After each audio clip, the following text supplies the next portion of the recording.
السلام عليكم متابعينا الكرام، سعيد بلقياكم في هذا الموجز الإخباري، وهذه أبرز عناوينه. تجار اللحوم بالمغرب يطلبون خفض الأسعار بحذف الضريبة على القيمة المضافة. لا تنسى الإعجاب بالفيديو وعمل اشتراك وتفعيل الجرس ليصلكم كل جديد أول بأول.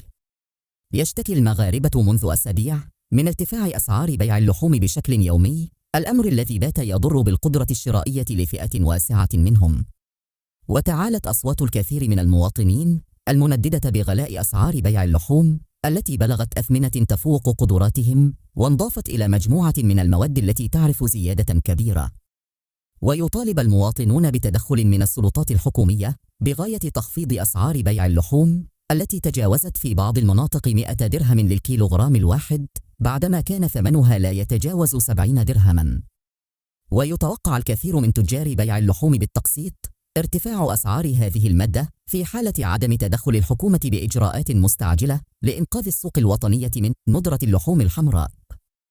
وسجل بعض التجار في تصريحات متطابقة لجريدتنا الإلكترونية أن شهر رمضان المقبل سيعرف زيادة كبيرة في الأسعار، الأمر الذي سيرخي بظلاله على عيد الأضحى في حالة عدم التدخل. وقررت الحكومة وقف فرض الرسوم الجمركية على الواردات من الأبقار المعدة للذبح، وهو ما سيسهم في توفير المنتوج بالأسواق المحلية. وينضاف إلى ذلك، وفق معطيات حصلت عليها جريدتنا، توجه الحكومة إلى حذف الضريبة على القيمة المضافة التي تتراوح قيمتها بين 3000 و 4000 درهم للرأس الواحد، حيث يرتقب صدور القرار الخاص بذلك في غضون الأيام المقبلة. ومن شأن هذه الخطوة، حسب ما أكده عبد العالي رامو رئيس الجمعية الوطنية لبائع اللحوم الحمراء بالمغرب، أن يخفف من معاناة التجار والمواطنين مع غلاء لحوم الأبقار، إذ ستساهم في التخفيف من الغلاء مع شهر رمضان الذي لم تعد تفصلنا عنه سوى أقل من شهرين.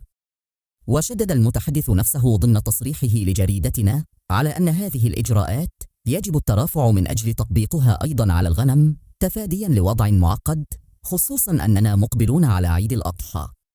وأردف الفاعل في قطاع بيع اللحوم أن السوق الوطنية تعرف ارتفاعا أيضا في بيع لحوم الأغنام، ما يستوجب حسبه القيام بإجراءات مستعجلة.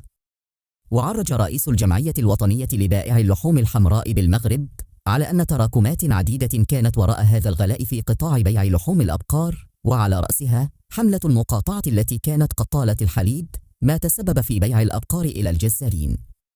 وينضاف إلى ذلك أيضا، وفق متحدثنا، ظهور جائحة كوفيد-19 إلى جانب الجفاف الذي ضرب البلاد، ثم غلاء الأعلاف الناجم عن الحرب الروسية الأوكرانية.